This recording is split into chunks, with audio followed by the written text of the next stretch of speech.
We don't need no stinking permission. Sorry you guys had to endure 8 hours of learning about nullification when it could be brought down to one simple sentence. We don't need no stinking permission to exercise our rights. We need to learn how to exercise our rights whether they, the government, want us to or not.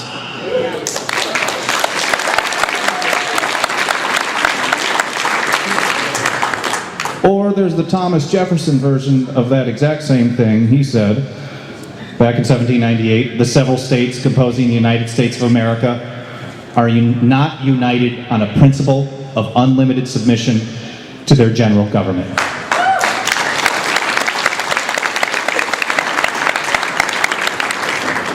And I'm paraphrasing, of course. He said, whensoever the general government assumes undelegated powers, its acts are unauthoritative, void, and of no force. Yes. And a nullification of the act is the rightful remedy.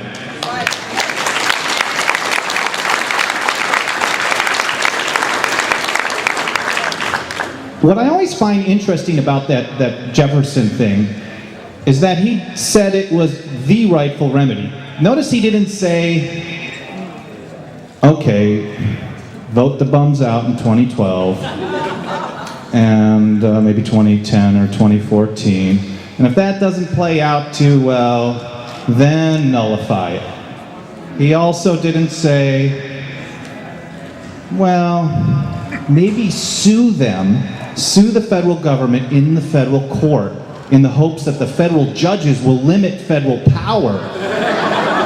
And then if that doesn't work, then nullify. No, he said, any time the federal government violates your rights by taking powers that have not been delegated to it in the Constitution, the rightful remedy. You're supposed to stand up and say no. We're not supposed to wait 2 or 4 or 6 years for someone to ride in on a white horse and save us in an election. We're not supposed to wait however long it takes to get to the Supreme Court so 9 people in black dresses can tell us we have permission to exercise our rights. We're supposed to exercise them whether they want us to or not.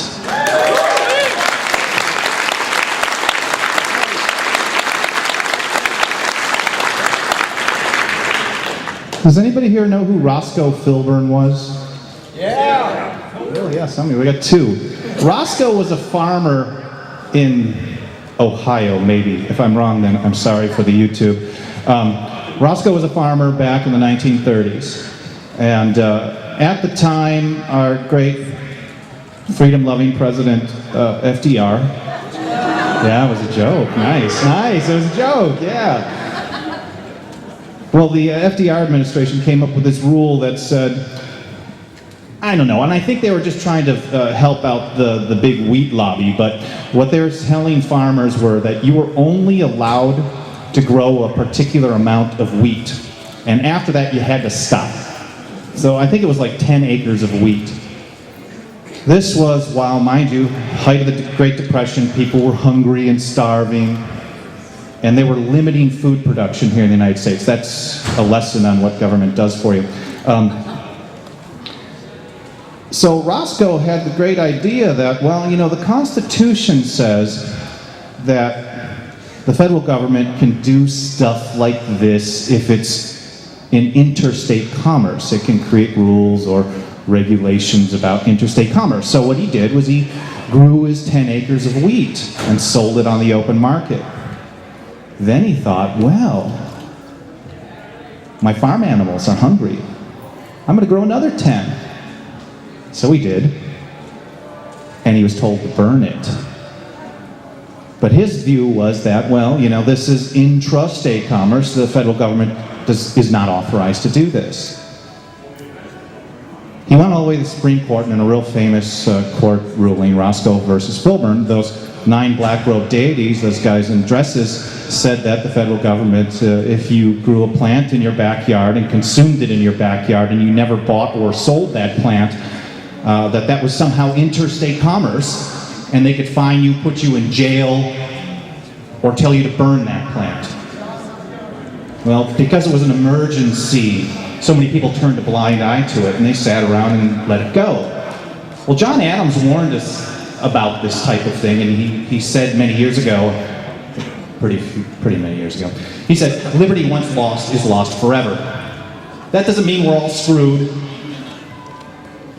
The lesson to be learned, though, is that when you allow, because of an emergency, or for some reason, they always have some emergency or threat, government to take additional power, they're never just going to volunteer and give it back.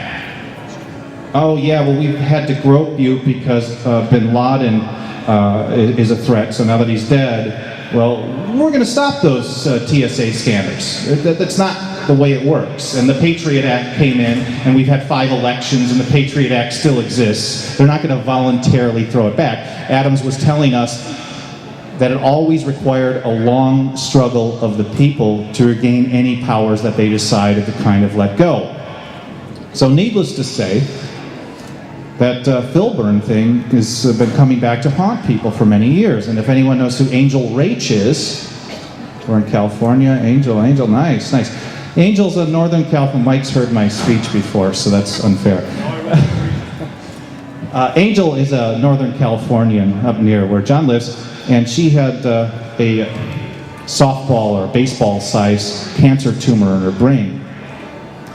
And because of the 1996 Prop 215 that allows the crazy Californians to use weed, she and her doctor determined that the best thing for her was to smoke some cannabis. So some friends of hers, I guess, helped her grow some in the backyard. She never purchased the stuff. She never bought it or sold it or anything. She had 6 plants in her backyard, decided to use it. Well, the ever-protecting DEA, well, they came to her home and destroyed the stuff. I mean, you can picture this. Here's a woman with serious cancer, and you've got these armed guards, armed thugs, coming in and stomping out her plants because she was a danger to society or something.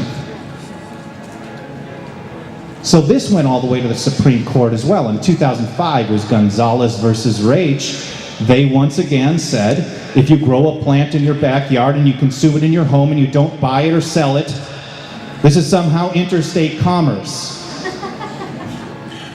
And they can mess with you whether you have cancer, you're dying, or whatever. So they don't care about the rights of the people in California to do this. And the interesting thing, I don't know if you guys recall when this happened, but the 3 states that came, maybe it was 2 states that came to the defense of people in California on this one the most were Mississippi and Alabama, no left-wingy states. They basically said, and they're super conservative down there, and they said, hey, we don't agree with their policy, but if they want to do it, it's their right. And that's the type of message that we present on every issue, whether it's weed or guns or healthcare or anything else. The federal government, I guess the way you put it is, we, the people of the several states, we created the federal government to be our agent for certain enumerated or listed purposes and nothing more. That's cool.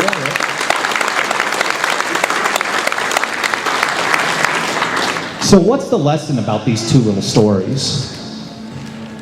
I believe that we have far too many partisan constitutionalists or partisan liberty lovers. So people on the right have so rightly, for many years, railed against what the FDR administration did. But when it was the exact same principle applied to weed, oftentimes you hear conservatives saying, well, I don't like that. And they're not being consistent by saying the same thing that I was just saying a minute ago, that all power other than that which has been delegated in the Constitution should be kept close to home in our states or by the people themselves. And that's why our slogan is pretty straightforward at the 10th Amendment Center. Stuart mentioned it briefly, but it's the Constitution, every issue, every time, no exceptions, and no excuses.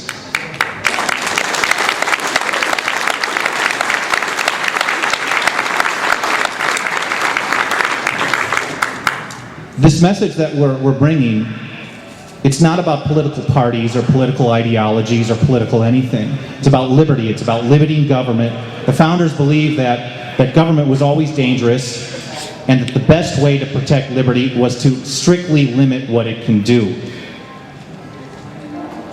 And I may not have been in as many interviews as John has been in, but over the last couple of years, I've been interviewed by dozens and dozens and dozens of mainstream media sources.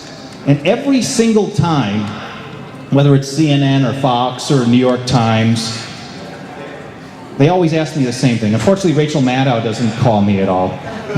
But if you guys know, a few weeks ago, she spent about 15 minutes railing on that evil 10th Amendment Center about how racist they are and they hate America for promoting this idea of nullification and decentralization. But for everyone that does call, they all ask the same question. They say, what political party do you support? I give them the stock answer. The 10th Amendment Center is a non-partisan think tank that stands for the Constitution, every issue, every time, no exceptions or excuses. And they respond, well, what about you, Michael? You're the founder of the organization. How about you? We want to get a feel for what direction you're pushing the organization. And my answer is none. I don't support any political party. I don't think they believe me, but it's true. I'm not a conservative or a liberal or a Republican or a Democrat or a libertarian or an anarchist or a green or a socialist or anything in between. I'm not even an independent. That's my girlfriend. All I am is me, and all I want is to live free. Thank you all for joining me.